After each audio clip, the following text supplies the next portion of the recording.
Time now for the Nick Hart Show, our weekly chat with the Gibson Southern Titans head football coach.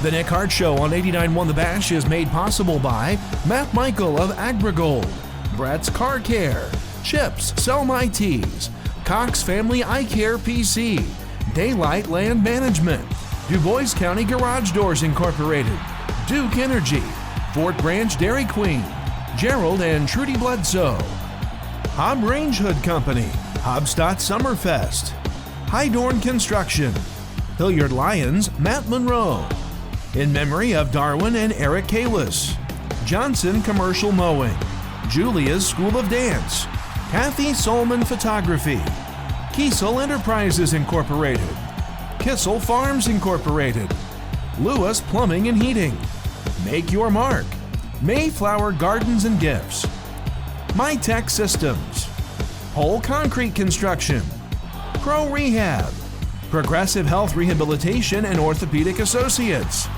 Roberts Boring, Trenching and Excavating LLC, Sandy's Pizza, Scheller's Carriage Inn, Scotty's Lawn Equipment, South Gibson Grain, 10 Barge Seed, Trapping and Removal of Animal Pest, Titan Youth Football League, United Fidelity Bank, and by Ziliac Enterprises. Now, the Nick Hart Show on 89.1 The Bash. All right, it's August, and that's always been the dog days of summer, which means it's time for football. And I would like to welcome you to the Nick Hart Show. I am Bob Bowser, and joining me is head coach Nick Hart. And coach, your Titans are ready to begin this 2019 campaign this Friday night in the home opener against Forest Park. So let's first get familiar with the players on the team and your coaching staff, starting off realizing that this is your 8th year as the head coach at Gibson Southern. And the 7th year that you and I have done this coaching show together on a couple now different radio stations.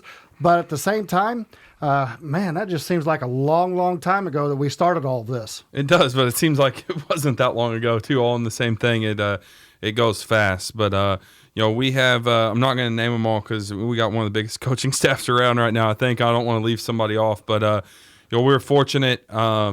We've kept pretty much the same core of coaches. Coach Hayden, who did our D-line last year, wanted to spend more time with his family, and we were able to go out and get Jeff Long, who's coached at Wrights for a long time. My dad hired him at Wrights, is how long he's been there, and he played at Nebraska. I always give him a hard time because he was Neil Smith's backup at Nebraska. If he couldn't beat that guy out, he must not have been very good. But he does a great job, with our defensive line, and we've added a couple of former players that are working with our freshman team: Trace Matzel, Devin Mills, Chandler McKee. I remember some of those names from the earlier years. Guys that played great for us. They're helping out with our freshman team this year, which is great to have those guys back in our program. So, I think our staff has done an incredible job. They spend a lot of time on it. Sunday meetings and all the time they spend watching film at home and with the kids and stuff. It's a very dedicated group of guys, and they work very, very hard to try and put our kids in the best position they can possibly be. Well, Coach, and thinking about your coaching staff and everything, I mean, with the turnover that you have had throughout the years, which hasn't been a whole lot in all reality, and I think that speaks volumes to the fact that your ball club is 76-12. So out of 88 games in 8 years, 11 games per year on average, you've won 76 ball games. That's pretty good record speaking for itself right there. Yeah, and those guys, and like you said, we've lost some great coaches along the way, and that happens, family and different jobs and everything. But we've kept a lot of these guys that are on there have been here all 8 years with us, and just the continuity of that. You're not teaching new coaches new things and stuff, and in our Sunday meeting this week, just everybody kind of knows how practice week runs and everything, and all that stuff's just really nice. Everybody knows what needs to be done and how it gets done, and I think we kind of have that nice combination of we've kept a good core group together and added some good coaches along the way that can bring some new fresh ideas, so it doesn't get stale on us. But it's a great group of guys. We have a lot of fun doing it, and I think that's important too. we're buddies. We hang out outside of football and like each other and have a good time doing it. And I think that makes it feel not like work, and obviously we have a great group of kids that makes it very enjoyable as well. Well, and speaking of the kids, I'm looking at your roster. You have 90 young men out for football this year. That's a large number of kids in a school the size of Gibson Southern. I mean, I realize there's 700 plus kids in the school, but you have 90 boys out for football. That's fantastic. I mean, we're looking at 19 seniors, 23 juniors, 25 sophomores, and another 23 in the freshman class. So the seniors, there's 19. Last year, if I remember right, your senior class was down in numbers a little bit. Yep. But this year, you're looking at 19 seniors to lead this ball club. Yeah, I think it's great in a time where, there is, some attack on football and some of the injuries that can come with it and stuff. And some schools around are seeing numbers dip big time. We're at 90. That's the most we've ever had in the program. Our youth league is, I haven't checked recently, but they were like 6 kids away from having the most they've ever had in the youth program. We'll at least have the most we've had in the youth program in like 10 or 12 years. But we got a chance to, with maybe some late signups to break our all-time numbers there. So, it's great. Football's a numbers game. I think the more kids you have and have involved, the better you're going to be. And it's, says a lot about what our program or our community thinks about, football and our program. And, it's a great sign of things to come. All right, so let's take a quick break here, give your voice a little bit of a rest, as we need to thank some of the sponsors of the Nick Hart Show, as you are listening to 89.1 The Bash. The Nick Hart Show is brought to you by Hilliard Lyons and Matt Monroe, Hydorn Construction, Hobstadt Summerfest, Hobb Range Hood Company, Gerald and Trudy Bledsoe, Fort Branch Dairy Queen, Duke Energy, Du Bois County Garage Doors Incorporated, Daylight Land Management, Cox Family Eye Care PC, Chips, Sell My Tees, Brett's Car Care, and Matt Michael of Agrigold. You love sports. You're your team's ultimate fan. Why not turn that passion into the ultimate career? Enroll now in the brand new Sports Marketing and Media program at Wabash Valley College. Learn how to use digital video and other media to add to the fan experience, how to engage fans on social media, and how to create excitement by hosting events and promotions. Get off the sidelines and into the game. Find out more about the WVC Sports Marketing and Media program online at www.iecc.edu or by phone at 618-262-8641. Fall classes begin August 18th. Welcome back to the Nick Hart Show right here on 89.1 The Bash. So, Coach, this past Friday night, your ball club had its scrimmage game at Evansville Central. What were you and the coaching staff able to take away from this game on the offensive side of the football? Well, if you were there and just kind of watched who scored touchdowns, you probably didn't think we did very good. And I think that's I'm not a very good scrimmage coach. I guess we don't put much stock into it. I might be 0-8 in my 8 years if you count the number of touchdowns scored in scrimmages. We don't play our starters very much in it. We do no prep, so we kind of had our plays scripted that we were going to run, and especially with Central being a new staff, we didn't even know what they were really going to be running, and offensively or defensively. So I thought there were some great takeaways. Offensively, I was really impressed with our execution. I thought we threw the ball really well. I thought we ran it well as well. And it all starts with the guys up front. I thought we played well up front on the offensive side. And again, we missed, like a blitz pickup one time and stuff. And, I think if we had film study and we were prepared on that and stuff, they kind of stemmed on us late. And it's just something that we hadn't seen through the course of the summer. So, I was really happy with what we did on the offensive side of the ball. On defense, I thought we played well at times. They're very dynamic and fast. Central is, and they popped. I thought there was 2 plays that I really didn't like. The first play of the game, they popped an inside zone on us, and we just kind of missed a run fit. And then we took a bad angle on a dig route and turned a kid loose on it. So I thought through portions, those were kind of the 2 big plays they had against our ones. Other than that, I thought we did a pretty fair job against them. We thought the quarterback was dead, and he scrambled for a touchdown. We kept tagging off on him, and our kids did the right thing. There was just kind of miscommunication on if the quarterback was dead the whole time or when he became a runner or whatever, and that's fine. It's just a scrimmage. But, the one thing I didn't like defensively, I thought we made, and it didn't necessarily get exposed. I thought we made some mental errors that we shouldn't be making this time of year. A couple things in coverage that we turned loose that we shouldn't have. A couple assignments up front that we kind of whiffed on. And those things, it's one of the reasons why we do it. I think when you go against your offense and your defense, for so long, you kind of get used to seeing everything, and then somebody does something different. And I thought we kind of crapped the bed a little bit mentally on some of the stuff we were doing. But there were some bright sides on the defensive side, and the good thing is, it's all stuff that we can clean up, the mistakes that we made, and it'll be a good learning tool as we watch the film this week and correct some of those mistakes that we made. Well, and talking about this situation, in case some of our listeners are not aware, you're playing an Evansville Central Ball Club that I believe is Class 4A in Indiana, yes, ranked preseason number 2. Right. So we're talking a ball club that has a lot of athleticism, a lot of depth, and they have experience. They were there last year, if I remember correctly, at Indianapolis in the final game, and what a game that was. I mean, that was just insane.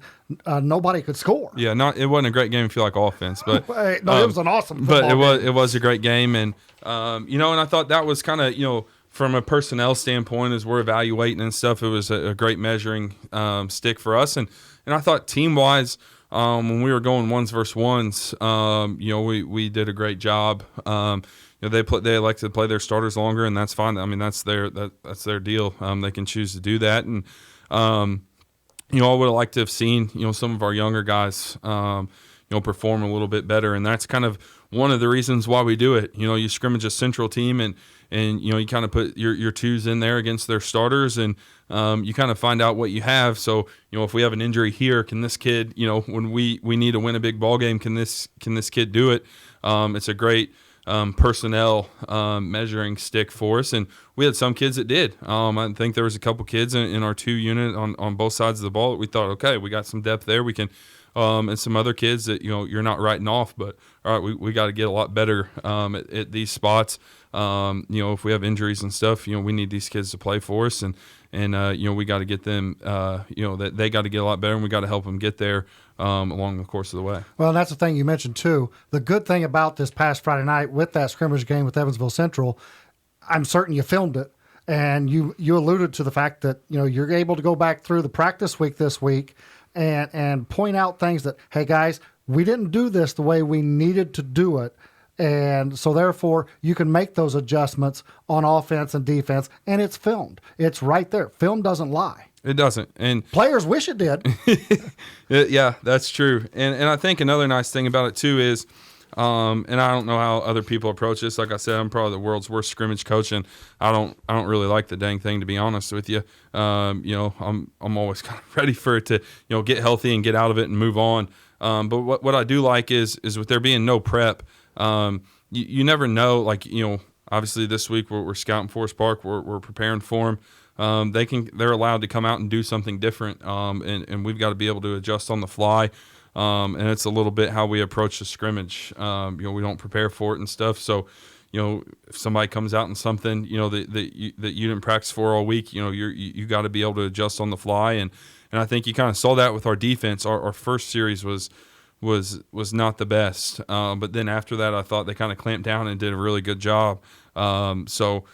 Just kind of working through that and stuff. And again, I guess you could say we kind of set ourselves up for failure a little bit in not doing that. But to me, for us, that's not what the scrimmage is about, to try and go out and win. We want to just kind of get used to the Friday night lights and having officials out there and going against somebody else and going through our pregame routine so I don't have an aneurysm whenever a game starts and all that type of stuff. It's just kind of a big dress rehearsal for us. And like I said, you'll never see a bigger smile on my face when that scrimmage ends, and we can kind of move on to a game week and start our prep and get into our normal routine.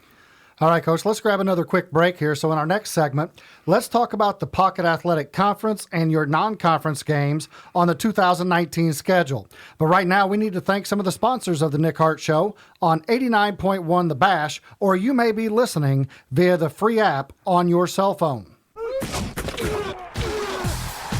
The Nick Hart Show is brought to you by Pro Rehab, Whole Concrete Construction, MyTech Systems, Mayflower Gardens and Gifts, Make Your Mark, Lewis Plumbing and Heating, Kissel Farms Incorporated, Kiesel Enterprises Incorporated, Kathy Solman Photography, Julia's School of Dance, Johnson Commercial Mowing, and in memory of Darwin and Eric Kalis.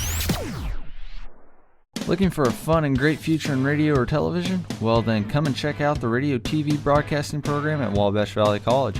It is a 2-year degree program for students interested in various aspects of career opportunities in broadcasting and new media. Students will gain valuable hands-on experience by working at the college's radio station 89.1 The Bash and on the college's cable TV station News Channel 15. Wanting to learn more, go to www.iecc.edu or call us at 618-262-8641. Welcome back to the Nick Hart Show on 89.1 The Bash. So, Coach, let's get down to business here and talk the Pocket Athletic Conference games for this week, as well as some other ideas going through here. I'm going to talk about Sectional 32, but I'm going to save that one for a little later so I can have a little fun too. But looking at your schedule for this upcoming year, obviously it's the Pocket Athletic Conference. We're going to start out at home against Forest Park and South Spencer, travel to North Posey. Then we go out of conference at Southport and at home against Princeton, what I like to label as the Civil War. It's the North versus the South. And then at Heritage Hills, at Pike Central, Tell City at home, and then at Southridge to wrap up the 9-game regular season. But those two right there in the middle, those non-conference ball games at Southport, that's probably starred number one right now. I'm excited to broadcast that game, A, to look at a 6A team up close and personal, and B, to see how your guys are going to stack up against them. Yeah, it's going to be quite a challenge. I know they graduated a lot from last year, but those big indie schools just reload they always seem to graduate a lot just because their classes are so big.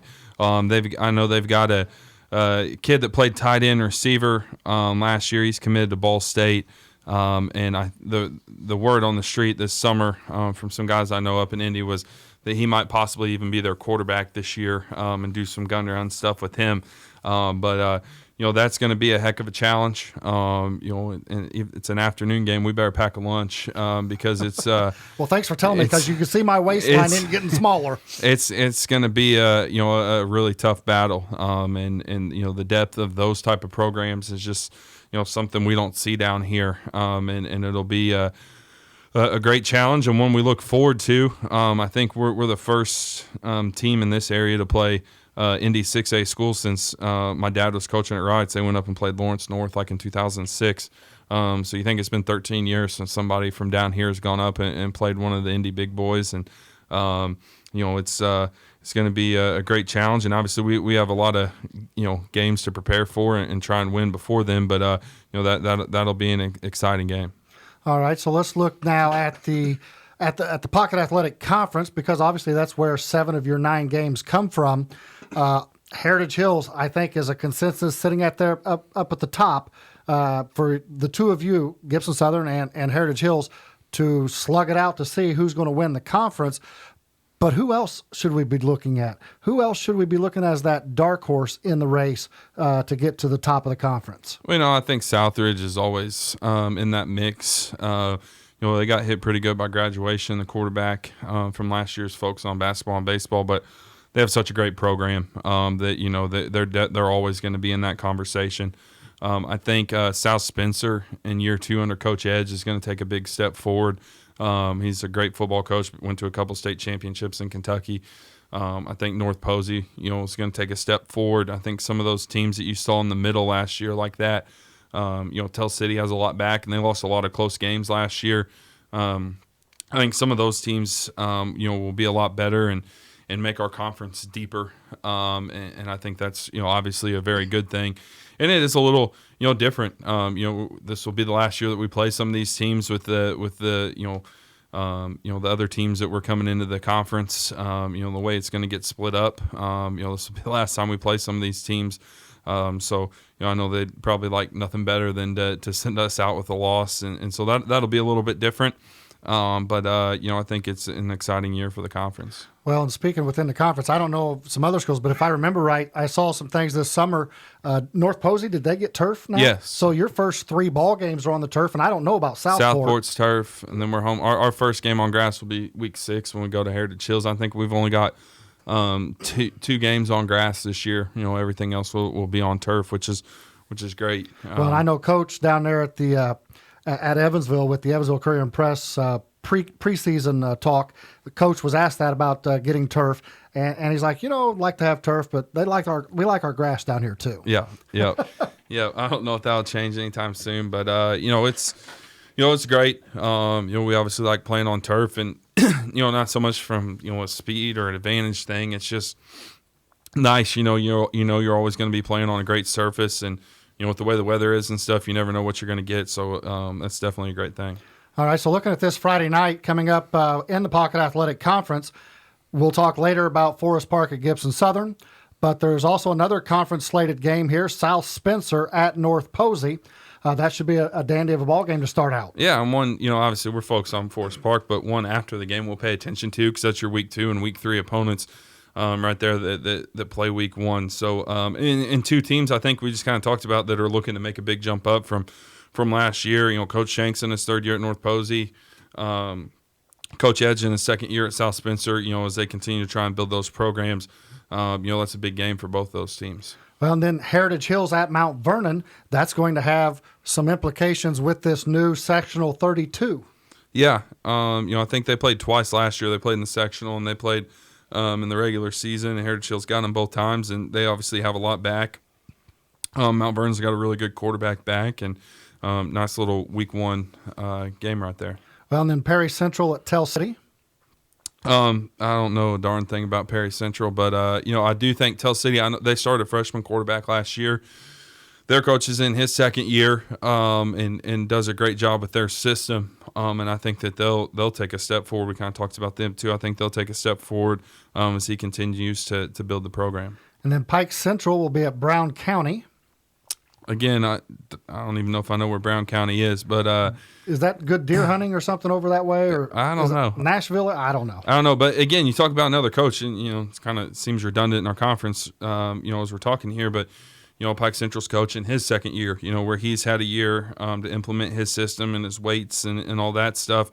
See if they take a step forward this year. And then rounding it out here, Southridge at Linton. That's a whale of a ball game, week 1. And again, Southridge is replacing a lot. I'm not sure what Linton has back, but they're always a quality program. And I'm sure Coach B will find out a lot about his team going up there week 1. All right, so that rounded out the week number 1 for the Pocket Athletic Conference. And the only time we're going to talk about this for probably the next 9 weeks. Sectional 32. Now, it's clear to me, and I think you and I had comments like this on Twitter, it's very clear to me, being on this other side of the river in Illinois, that the IHSAA, which is the Indiana Association, and the IHSA, which is the Illinois Association, in order to be an employee of those places, you must have failed geography. That's the only thing I can figure out. They have no clue about map skills, because I'm looking at sectional 32, Corydon Central, Evansville Bossy, okay, I get it. Heritage Hills, Mount Vernon, yes. North Harrison, I couldn't even tell you where North Harrison is. Salem, I've been there for basketball. Southridge, which they got bumped up because of the success factor. Mm-hmm. But, seriously, Corydon Central, North Harrison, Salem, why don't we just go over and play some Louisville and Cincinnati? I did make a joke at Media Day, but I'm going to stick up for the IHSA here. They obviously, no, that's not allowed on this show. They obviously, it's easier said than done, when you got to divide up the state and everything. And honestly, I may have done it differently, but I do like it. I think, when my dad coached in Illinois, I thought one of the really cool things about the playoffs is you always got to play different teams.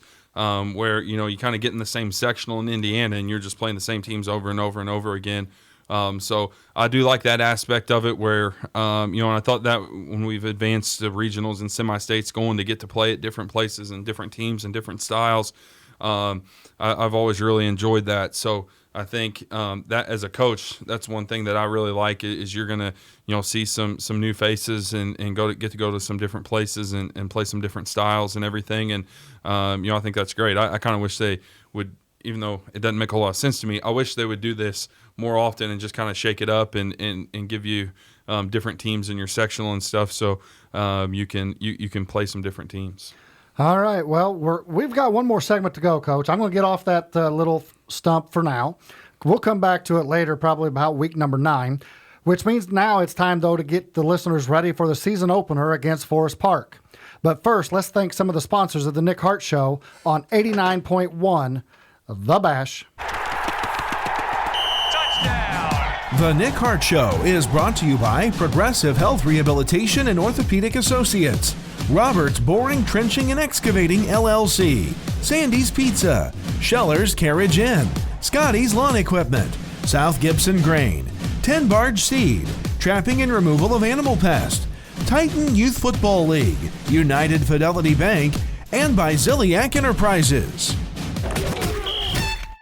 The Diesel Equipment Technology program at Wabash Valley College will train students to become successful diesel equipment technicians. Students will spend equal time in the lab and classroom while learning theory and operation of diesel equipment. Students will also complete an internship during their 2-year degree program. For more information about the Diesel Equipment Technology program, call WVC today at 618-262-8641 or visit www.iecc.edu/WVC. Welcome back to the Nick Hart Show right here on 89.1 The Bash, or you may be using the free app to access the show on your cell phone. So, Coach, let's get it started. As Coach Fuse, in his 8th year also, and the Rangers from Forest Park, they'll be coming over to Gibson Southern. Hey, we're going to play some football at home to start off this season. 6:30 p.m. start on Friday night. And we'll have all the action live right here on 89.1 The Bash with pregame at 6:15 p.m. So let's get ready for Friday night. What do you expect to see from Forest Park on offense? They've kind of made a philosophical change offensively. They're doing some double wing type of stuff. It's really kind of wing T based out of their double wing stuff. Fly sweep, fake the fly sweep, run belly. Some of that type of stuff. So, I think it kind of makes it difficult on us for preparing. All you have is the scrimmage tape to go off of. I'm sure they didn't show everything in the scrimmage. So you're kind of making some educated guesses on what they've got, else in the playbook. We'll kind of add in some of the stuff that we think kind of matches with it to try and prepare our kids the best we can. So, I think one of the nice things, you played the same team opening, for 8 straight years. A little bit what to expect, but when they kind of change offenses, it kind of puts you back in a guessing game. So, I thought they looked good and much improved on offense, from last year. They do a pretty good job with their scheme and their execution of, there's a lot of moving parts when you start sending guys in motion and faking fly sweeps and giving fly sweeps, and it looked very clean. Week 1, so or I guess in week 0 or whatever you want to call the scrimmage week. But anytime you're playing a team like that, that's doing a bunch of misdirection and stuff, it's so important to be disciplined and make sure you play your gaps and play your keys from the guys on the second and third level, and make sure you're playing disciplined football. Well, it may not be option football, but much like option football, guys have to do their assignments, because as soon as they start trying to play hero ball, then all of a sudden somebody comes through on the backside on a counter or a reverse, and next thing you know, they're running off 40, 50 yards for a score. Yeah, you're absolutely right. And I think defense, is always such a team-oriented thing. And one thing we talk about a lot is, you don't have to make the play, but cause the play. And it's so much more emphasized, I think, when you're playing, wing T teams, option teams, everybody doing their job is so imperative to have success. All right, so let's go now to defense. What did you see defensively out of the Rangers? They're running a 4-4, a little bit of blitzing out of the inside linebackers. Last year, they jumped in like a 3-man front against us and played quarters behind it. So we'll prepare for both of those this week. Again, when all you got is a scrimmage tape, you're kind of making some educated guesses. But kind of based off of what they've done in the past and what they did in the scrimmage, we expect to see either a 4-4 or that 3-4 look out of them. All right. So now, well, you probably didn't see much of this on film because if I remember right, in your scrimmages, you don't do a whole lot really with the special teams. You might punt the ball once in a while or work on a kickoff or a kickoff return once, maybe twice. What are you aware of special teams wise? I mean, are we looking at a kid that can boom it, extra points, pretty consistent, good leg? What are we looking at? Well, there is no kicking, so we're going in kind of blind in that one. Their punter's back from last year, and he was kicking it, 35 or so yards in our game.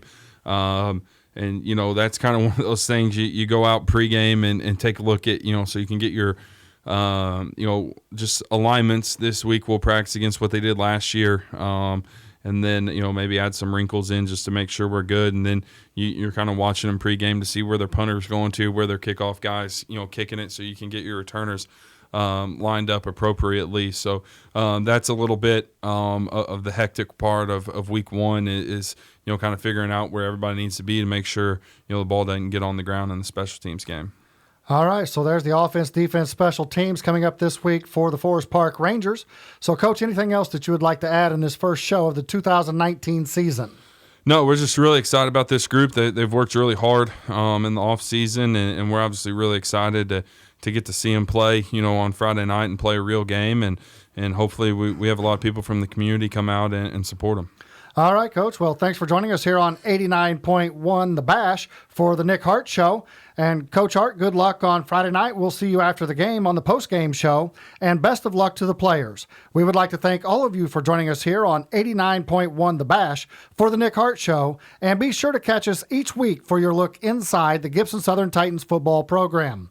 Before we sign off, though, we would like to thank all of the sponsors of the Nick Hart Show on 89.1 The Bash.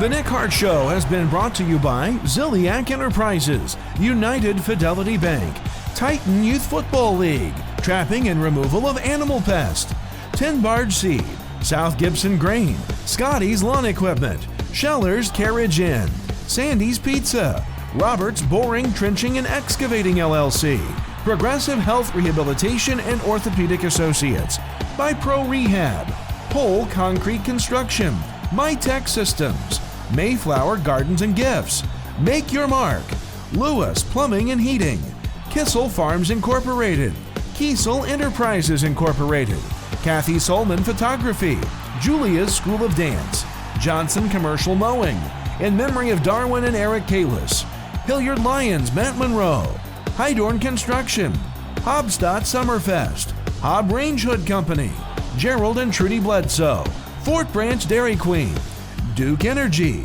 Du Bois County Garage Doors Incorporated, Daylight Land Management, Cox Family Eye Care PC, Chips Sell My Teas, Brett's Car Care, and Matt Michael of AgriGold. The Nick Hart Show is a special production of 89.1 The Bash and the Wabash Valley College Radio, TV, and Digital Media Department.